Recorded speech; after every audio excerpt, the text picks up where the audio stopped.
आप सभी लोगों का मेरे इस math specialist in the world math Guruji channel में आप सभी लोगों का हार्दिक स्वागत करता हूं।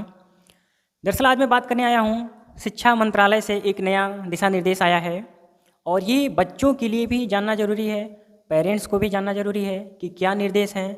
और टीचर जो प्राइवेट टीचिंग कराते हैं, जो प्राइवेट कोचिंग संस्थान चला रहे हैं, उनके लिए भी जानना ज़रूरी है। मतलब यह वीडियो आप सभी को देखना बेहद ज़रूरी है, ठीक है।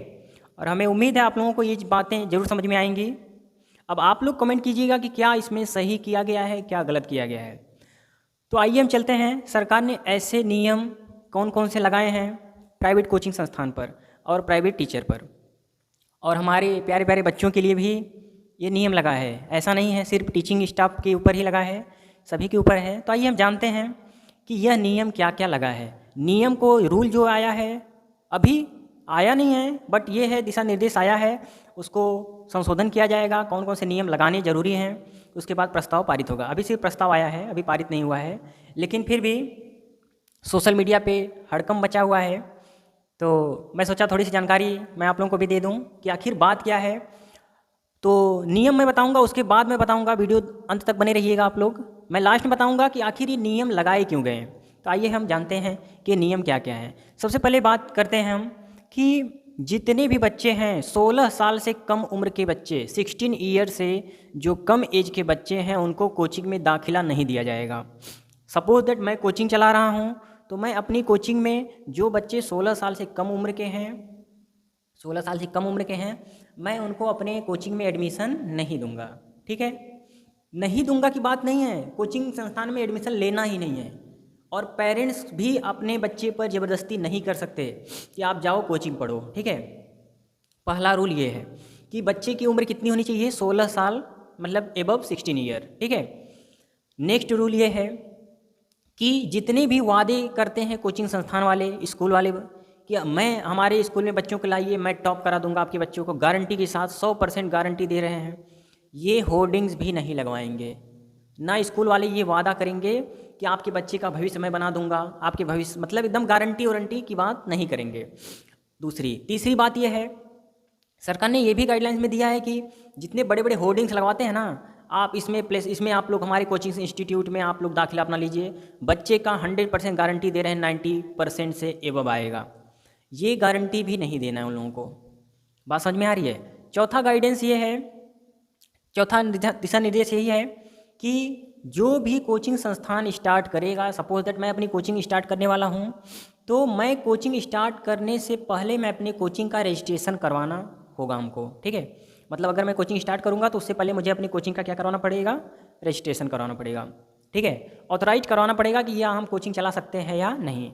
अगली गाइडेंस ये है, दिशा निर्देश, कि जितने भी टीचर प्राइवेट टीचिंग करा रहे हैं या अपनी कोचिंग संस्थान चला रहे हैं, वो कम से कम ग्रेजुएशन होना चाहिए उनके पास, वो कम से कम ग्रेजुएट उनको करना अनिवार्य है। ऐसा नहीं कि आप क्लास 10th में हैं, आप कोचिंग पढ़ाने लगे छोटे छोटे बच्चों को, ऐसा बिल्कुल नहीं है। आप 12th में हैं, 11th वालों को कोचिंग पढ़ा रहे हैं, ये गाइडेंस में लिखा गया है, सख्त मना किया गया है। अब सुनिए, और जितने भी स्कूल वाले ऐसा करते हैं कि सपोज दैट स्कूल की मैनेजमेंट में क्या करता है, अपने बच्चों को, मतलब स्कूल के बच्चों को टॉप कराने के लिए एक्स्ट्रा टाइम पढ़ाता है। जैसे होता है ना, अगर आपका स्कूल 3 बजे छुट्टी हो जाती है तो आप 5 बजे तक आपको रोका जाता है, तो वो भी स्कूल वालों के लिए सख्त मना किया गया है कि आपको ऐसा नहीं करना है।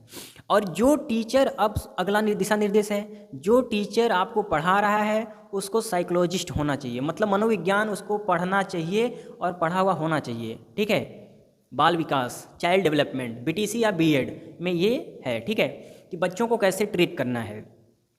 अगर आप, ये सब दिशा निर्देश हैं, आप सभी लोग, हमें उम्मीद है आप लोगों की बातें समझ में आई होंगी। क्या क्या, 16 साल से कम उम्र के बच्चों को दाखिला नहीं मिलेगा, ट्यूशन में आप लोगों की एंट्री नहीं होगी, और सभी कोचिंग संस्थान रजिस्ट्रेशन होने चाहिए सभी कोचिंग संस्थान के, ठीक है। और कोई कोचिंग संस्थान बड़े बड़े वादे नहीं करेगा कि भैया मैं हमारे यहाँ कोचिंग करवा लो, मैं तुम्हारे बच्चे को टॉप करा दूंगा, है ना, टॉप करा देंगे। अब अभी बताएंगे ये सब क्यों होता है, इसको क्यों हटाया जा रहा है। उसके बाद बात करेंगे कि आप स्कूल वाले टॉप कराने के लिए बच्चों को 2 घंटे रोकते हैं, एक्स्ट्रा टाइम देते हैं, ये भी नहीं करना है। टीचर्स को ग्रेजुएशन, कम से कम मिनिमम क्वालिफिकेशन उनकी ग्रेजुएट होना चाहिए, ठीक है। उनको मनोविज्ञान का नॉलेज होना चाहिए, बच्चों को कैसे ट्रीट किया जाता है, कौन बच्चे पढ़ते हैं, मार और देते हैं टीचर, ऐसा कुछ प्रेशराइज करते हैं, तो ऐसा भी नहीं होना चाहिए। अगर ऐसे गाइडेंस जो सरकार ने दिशा निर्देश दिया है, अगर इसका अनुपालन नहीं किया गया तो क्या होगा, आप सुनिए। अब होगा ये कि आपके ऊपर 1 लाख रुपए का जुर्माना लगेगा, कम से कम 1 लाख रुपए का। अगर पेरेंट्स ज़बरदस्ती कोचिंग करवा रहे हैं तो पेरेंट्स के ऊपर, स्कूल वाले ज़बरदस्ती कुछ कर रहे हैं, बड़े बड़े होर्डिंग्स लगवा रहे हैं, यूपी टॉप करवाएंगे, ऑल इंडिया रैंकिंग टॉप करवाएंगे, उनके ऊपर भी जुर्माना लगेगा। तो अभी बता रहे हैं कि इसका बच्चों पे क्या इफेक्ट पड़ेगा, क्या ये सही है, क्या ये गलत है। ठीक है, वीडियो अंत तक जरूर देखिएगा, आपको जरूर पसंद आएगा कुछ। अब देखिए, ये तो रही जुर्माने की बात, सबकी जो भी है क्लियर है। ठीक है, अब बात करते हैं सरकार ने अचानक ऐसा नियम लाया क्यों। तो आप लोगों को अब हम बताते हैं एक एक बात। तो गाइज देखिए, एक बात ध्यान दीजिएगा, आप लोग जितने भी हमारे टीचिंग स्टाफ हैं उनको भी, और प्राइवेट स्कूल और जो भी हमारे प्यारे प्यारे बच्चे हैं जो पढ़ते हैं स्कूल में, उनके लिए भी। देखो होता क्या है, अभी जितने बच्चे अभी तक जितना सुने होंगे, इसको सुन के उनको बहुत खुशी मिली होगी। जो पढ़ने वाले नहीं हैं उनको तो बहुत अच्छा लगा होगा कि वाह यार, अब तो न स्कूल में रुकना है, न तो कोचिंग जाना है, वाह तो मस्त एकदम पढ़ाई चलेगी। स्कूल में पढ़ो बस घर जाओ, स्कूल में पढ़ो घर जाओ, पेरेंट्स भी हमको नहीं डांट सकते, 1 लाख रुपये का जुर्माना लग जाएगा। तो गाइस अभी हम सब बताते हैं, तो ध्यान दीजिएगा। दिक्कत ये होती है ना, जिसे 12th पास करने के बाद लोगों के पास ऑप्शन क्या क्या रहते हैं, या तो बायोलॉजी से पढ़ेंगे तो नीट में चले जाएंगे, MBBS करने की कोशिश करेंगे, या IIT निकालने की कोशिश करेंगे अगर मैथ से लिए होंगे। तो गाइस देखो दिक्कत क्या आती है, जब आप जाते हैं कोटा राजस्थान, एक कोचिंग आपको नाम सुने होंगे, राजस्थान में चलती है कोचिंग कोटा राजस्थान कि वहाँ क्या IIT, वहाँ पे बहुत ज़्यादा बच्चे सुसाइड कर रहे हैं, आत्महत्या कर रहे हैं। रीज़न जानते हैं क्यों आत्महत्या इसलिए कर रहे हैं? उनके ऊपर पढ़ाई का इतना प्रेशर कर रहे हैं टीचर्स, इतना ज़्यादा कोचिंग संस्थान वाले प्रेशराइज कर रहे हैं कि सपोज दैट मैं पढ़ने वाला हूँ, मैं IIT में राजस्थान कोटा में मैं कोचिंग कर रहा हूँ, टीचर मुझे इतना प्रेशराइज कर देंगे कि नहीं आप नहीं पढ़ोगे तो आपका नहीं होगा। घर से कॉल आएगा कि यार बेटा क्या कर रहे हो, पैसा दे रहे हैं तो एकदम पढ़ाई अच्छे से करना, अगर नहीं निकला तो ऐसे हो जाएगा, ये इतना पैसा बर्बाद हो जाएगा मेरा, ये हो। इतना प्रेशराइज कर देते हैं उस बच्चे को कि बच्चे के पास कोई ऑप्शन नहीं रहता। बहुत दुखद घटना है, बात समझ लीजिए कि गार्जियन को भी ये बात को सोचना पड़ेगा कि अपने सपने को बच्चों के ऊपर नहीं थोपना है, अपने सपने को बच्चे के ऊपर नहीं थोपना है। एक गाइड कीजिए बच्चों को कि हाँ आपने अपने बच्चों को ऐसे ऐसे पढ़ाइए, थोड़ा सा ऐसा नहीं कि इतना प्रेशर कर दीजिए कि अगर नहीं हुआ तो तुम्हारे साथ बहुत दिक्कत हो जाएगी, पूरा फ्यूचर खराब हो जाएगा। अरे भाई काहे फ्यूचर खराब होगा, भगवान ने लाइफ दिया है तो कुछ तो सोचा होगा आपके बारे में, क्यों? अगर लाइफ आपको मिली है तो कुछ तो ऊपर वाले ने सोचा होगा। आप बच्चे के ऊपर प्रेशराइज करके नहीं बेटा तुमको IAS बनना ही है, किसी भी हाल में बनना है, देखो फलाने का लड़का बन गया, अरे तो बन गया, उसकी कैपेसिटी थी, बन गया, उसके चक्कर में मैं अपना कैरियर क्यों बर्बाद करूं, मैं अपनी लाइफ को क्यों एकदम डिस्ट्रॉय कर दूं, जीना छोड़ दूं अपनी लाइफ को। बात समझ में आ रही है? लेकिन अब बात करते हैं थोड़ी सी गार्जियन की, कि एक गार्जियन जब पैसा लगाता है ना तो उसकी उम्मीद जगी रहती है। बात समझ में आ रही है? जब गार्जियन पैसा लगाता है तो सोचता है कि मेरा बेटा पढ़ रहा है, बहुत पैसा दे रहा हूँ, इसका मतलब है कि बहुत अच्छी कोचिंग होगी, और जाहिर सी बात है अगर उस कोचिंग मेरा बेटा पढ़ रहा है तो जरूर सेलेक्टेड होगा, है ना, उसका सिलेक्शन जरूर होगा। लेकिन गाइस एक बात बता दें आप लोगों को, जितना प्रेशर बच्चे लेने लगते हैं ना, आप सोच भी नहीं सकते हैं। मैं टीचिंग स्टाफ को इसके लिए मैं बता रहा हूँ कि बच्चों को टॉप कराने के चक्कर में उनको प्रेशराइज नहीं किया जाए। बात समझ में आ रही है? टॉप कराने के चक्कर में बच्चों को प्रेशराइज किया जाता है, बच्चे मेंटली डिस्टर्ब हो जाते हैं, क्या मैंने टॉप नहीं किया, मेरा नंबर अच्छा नहीं आया, बहुत दिक्कतें झेलना पड़ता है बच्चों को। हम लोग भी झेलते हैं, हम लोग भी पेपर देते हैं, लेकिन सबसे बड़ी संकट की घड़ी जानते हैं क्या है? आप लोगों को मैं क्वेश्चन है, सबसे कठिन घड़ी है परिणाम। आप जो पेपर दे के आए हैं ना, उसका जिस दिन परिणाम आने वाला होता है वह घड़ी सबसे कठिन घड़ी है।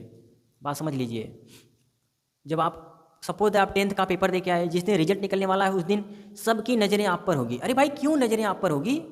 हम लोग पेपर दे के आए हैं, बहुत होगा, किसी का 90 आएगा, मेरा 60 आएगा, मैं 60, मुझे भगवान ने 60 लायक ही बनाया तो मैं 60 आ गया मेरा। बात समझ में आ रही है आप लोगों को? गाइस इसके लिए लेकिन एक बात और है कि अगर गार्जियन पैसे लगा रहे हैं, आपको कोचिंग नहीं करना है, तो जो टीचर पढ़ा रहे हैं उन्हीं से पढ़िए, मेहनत कीजिए थोड़ा। ऐसा नहीं कि आप लोग गाइडेंस आ गया तो इसका मतलब पढ़ाई छोड़ दो, ठीक है? वो देखिए, घर वाले आपको जो प्रेशराइज करते हैं ना, वो इसलिए नहीं करते हैं कि आप उनको एक अच्छी लाइफ दे दो। माता पिता ये सोच के आपके ऊपर पैसा नहीं खर्च करते हैं कि आप उनको एक अच्छी लाइफ दे दो। माता पिता पैसे इसलिए खर्च करते हैं कि आपका भविष्य बन जाए। बात समझ में आ रही है? सच बता रहे हैं। आप लोग सोचते होंगे कि पिताजी हमको पढ़ा रहे हैं, इसका मतलब सोचते होंगे कि बुढ़ापे में हमारा बेटा काम करे, तुम्हारे चक्कर, तुमको पाल पोस के बड़ा कर दिए तो तुम्हारे भरोसे बैठे रहेंगे, वो अपना फ्यूचर बना के रखे हैं, ठीक है। वो आपके भरोसे नहीं है, वो इसलिए है कि मेरा बेटा है, पढ़ा लिखा रहेगा, उसकी लाइफ अच्छी हो जाएगी। जहाँ जहाँ हम लोगों को झेलना पड़ा है, हमारे बच्चों को वो सब न देखना पड़े। बस इसलिए गार्जियन प्रेशराइज करते हैं। गार्जियन का भी दोष नहीं है, सभी पहलू से देखा जाए तो न बच्चे का दोष है, न गार्जियन का दोष है, न टीचर का दोष है। बात समझ में आ रही है? इतनी कंपटीशन है, अगर कोचिंग संस्थान वाले वादा नहीं करेंगे, जैसे हम किसी गार्जियन से बात करने आए, बहुत सी कोचिंग के लिए मैं यही कहूँगा ना कि आप मेरे यहाँ एडमिशन लीजिए, मेरे यहाँ ऐसे ऐसे टीचर हैं, बीटेक किए हैं, एमटेक किए हैं, आईआईटी 3 बार निकाले, 10 बार आईएएस पीसीएस का एग्जाम प्री निकाले हैं, आप मेरे यहाँ एडमिशन लीजिए। बच्चा टीचर उधर, गार्जियन परेशान, वाह यार इसी कोचिंग में ले लो, मैं गारंटी देता हूँ कि बच्चे का सिलेक्शन होगा, 100% गारंटी आपके बच्चे का सिलेक्शन होगा। पता चल रहा है आपका बच्चा जो है पढ़ने में गुड़ गोबर है। अगर गुड़ गोबर है पढ़ने में तो भाई कहाँ से सिखाओगे आप बताइए? आप उसको घोल के पिला दोगे? कहने में होता है कि हम आपके बच्चे को टॉप करा देंगे, गिने चुने बच्चे होते हैं जो गुड़ गोबर होते हैं। जैसे आप 12th फेल मूवी आई है ना, 12th फेल मतलब 12वीं फेल है, फिर भी उसने टॉप कर दिया। टॉप करने का मतलब 4th अटेम्प्ट बाद उसने 4th अटेम्प्ट में आईएएस क्वालिफाई किया है ना। तो गिने चुने लोग हैं, आप लोग वो सोच के अपने आप को प्रेशर में मत डालिए, नहीं तो आपकी लाइफ भी बेकार हो जाएगी। सच बता रहे हैं आप लोग। ये है कि अपना एक कैरियर बना के चलिए कि मुझे कैरियर आगे कुछ न कुछ करना है। जो हमारे पिताजी ने सपने देखे हैं, ये उसको प्रेशर में लेके उस सपने को पूरा करने में मत लग जाइए, ठीक है। हाँ, पूरे करने के लिए कड़ी मेहनत जरूर कीजिए, ठीक है। पता है हमको, पता है रब को, मेहनत में मेरी कमी नहीं। पता है हमको, पता है रब को, मेहनत में मेरी कमी नहीं। वह जीवन ही क्या जीवन यारो जिसमें संघर्ष से ठनी नहीं। तो आप लोग अगर मेहनत करेंगे ना जी, तभी सक्सेस हो पाएंगे। अब आप लोग इसमें दो चीज़ तरीके से सोचिएगा, क्या आप लोग मेहनत करके एक अच्छे मुकाम पर पहुंचना चाहते हैं, या आप पर नॉर्मल मेहनत करके, जैसे आपके पिताजी खेती गृहस्थी करके 12 घंटे ड्यूटी करके, क्या वो लाइफ आप फिर अपनी लाइफ भी जीना चाहते हो? अगर वह लाइफ नहीं जीना चाहते हो, अच्छा करना चाहते हो, तो ज़रूर आप पढ़िए। अगर आप सोच रहे हो मैं भी नॉर्मल इंसान बन के रहूँगा, तो पिताजी को मत प्रेशराइज कीजिए। पिताजी भी को भी बोलिए, पिताजी मैं इसी लायक हूँ, मैं ऐसे ही पढ़ाई करूँगा। पिताजी समझदार होंगे, समझ जाएंगे, ठीक है। बात को समझ में आ रही है? तो यही सब दिक्कतें हैं। तो मैं गार्जियन से अनुरोध करता हूँ, अपने बच्चे को ज़्यादा प्रेशराइज मत करिए, अपने सपने को बच्चों के ऊपर मत थोपिए। और ये भी बात है, बस बच्चे जो करना चाहते हैं उनको फ्रीडम होके फ्री छोड़ दीजिए। भैया आप तुम क्या करना चाहते हो, आगे बीए करना चाहते हो, बीएससी करना चाहते हो, या आप आईटीआई करना चाहते हो, या आईआईटी करना चाहते हो। हाई स्कूल पास करने के बाद 11th में बायो लेना चाहते हो, मैथ लेना चाहते हो, मन करता है तो आर्ट्स ले लो। यार बच्चे को फ्री छोड़ो, बच्चे को जिसमें इंटरेस्ट है, आप बच्चे को पढ़ाने जाते हो। बच्चा अगर स्कूल आता है तो सबसे ज़्यादा, कोई कितना भी पढ़ने वाला बच्चा है, अगर एक बार बोला जाए चलो गेम खेलते हैं, बच्चा सबसे पहले बोलेगा सर मैं खेलूँगा गेम। रियल बता रहे हैं, क्यों? क्योंकि उसमें उसका इंटरेस्ट है। यार ऐसी क्या दिक्कत आती है पढ़ाई में कि बच्चे को पढ़ाई में इंटरेस्ट नहीं है? पढ़ाई में इसीलिए इंटरेस्ट नहीं है क्योंकि बच्चे को प्रेशर मिलता है। और ये दिमाग जो है ना, कभी भी दिमाग को प्रेशर झेलने की आदत नहीं है, ठीक है। जो प्रेशर झेलेगा वो हमेशा परेशान रहेगा। तो गाइस यही सब दिक्कतें हैं। तो हम भी चाहते हैं, और जितने टीचिंग स्टाफ हैं, मैं उन लोगों को बताना चाहता हूँ कि अपनी टीचिंग में ऐसा तरीका रहे कि बच्चे अगर क्लास में बैठें तो बोरियत ना महसूस हो। मेरी क्लास में बच्चे एंजॉय करते हैं, अच्छे से पढ़ते हैं मेरे हिसाब से, पता नहीं, ऐसा मेरे को लगता है। और जितने भी कोचिंग संस्थान वाले हैं वो कृपया करके वादा मत कीजिए। आप एक वादा कर देते हैं बच्चों को, आप एक वादा दे देते हैं कि हम आपके बच्चे को टॉप कराएंगे। बच्चा सोचेगा मैं पापा के सामने कैसे बोलूँ कि पापा मैं टॉप नहीं कर पाऊँगा। बच्चा प्रेशर ले लिया उसी टाइम जब आपने बोला कि मैं आपके बच्चे को टॉप कराऊँगा, ठीक है। अब बताइए, बच्चे को प्रेशर अब दे दिए, बच्चा टॉप नहीं किया, पापा तुरंत डांटेंगे, घर जाएंगे तो पापा डांटेंगे, इस कोचिंग जाएंगे तो टीचर डांटेंगे। बताओ इतनी मेहनत करवाएं आप लोग फिर भी सफल नहीं हुए। इस सब सिचुएशन को हैंडल नहीं करने के लिए उसने क्या डिसीजन लेता है? सुसाइड करने का। उसको यही आसान लगता है कि मैं मर जाऊंगा, मैं डेथ हो जाएगी मेरी, कोई सवाल नहीं करेगा। यार एक बच्चे की लाइफ है, 15-20 साल के बच्चे, 18 साल के बच्चे सुसाइड कर रहे हैं। आप लोग सोच सकते हैं, 15-18 साल के बच्चे सुसाइड कर रहे हैं। इसका रीज़न है वो प्रेशर नहीं झेल पा रहे हैं। 3 इडियट में आप मूवी देखे होंगे ना, उसमें जॉन होता है ना, आई क्विट लिखा रहता है और अपने मतलब सुसाइड कर लेता है। तो इतना प्रेशर मिलता है, इतनी बुकें पढ़नी पड़ती है, तब जाके वो सेमेस्टर क्वालिफाई करते हैं आईआईटी के बच्चे, तब जाके उनको बड़ी बड़ी कंपनियों से ऑफर आते हैं। यार जो बच्चा जिस लायक है, मैं गार्जियन से अनुरोध करूँगा, जो जिस लायक उसी लायक उनको बनवाइए, प्रेशराइज मत कीजिए। और इसमें कुछ दिशा निर्देश बदले जाएंगे। और अगर आप लोगों को भी इसमें से कुछ चीज़ें अलग लग रही हैं, कुछ चीज़ें दिक्कत कर रही है, या मैंने जो बोला उसमें समझ नहीं आ रहा है, तो आप लोग जरूर वीडियो में कमेंट कीजिएगा। और वीडियो पसंद आए तो प्लीज़ लाइक कीजिएगा, शेयर कीजिएगा। जय हिंद, जय Bharat, bye bye guys, good, best of luck. और कृपया आप लोग पढ़ाई कीजिएगा। और अच्छे से अपने सेहत का भी बिल्कुल ध्यान दीजिएगा और ऐसा बिल्कुल कदम नहीं उठाइएगा जिससे आप लोगों की लाइफ से कोई असर पड़े। ठीक है, सभी गार्जियंस को मेरा धन्यवाद।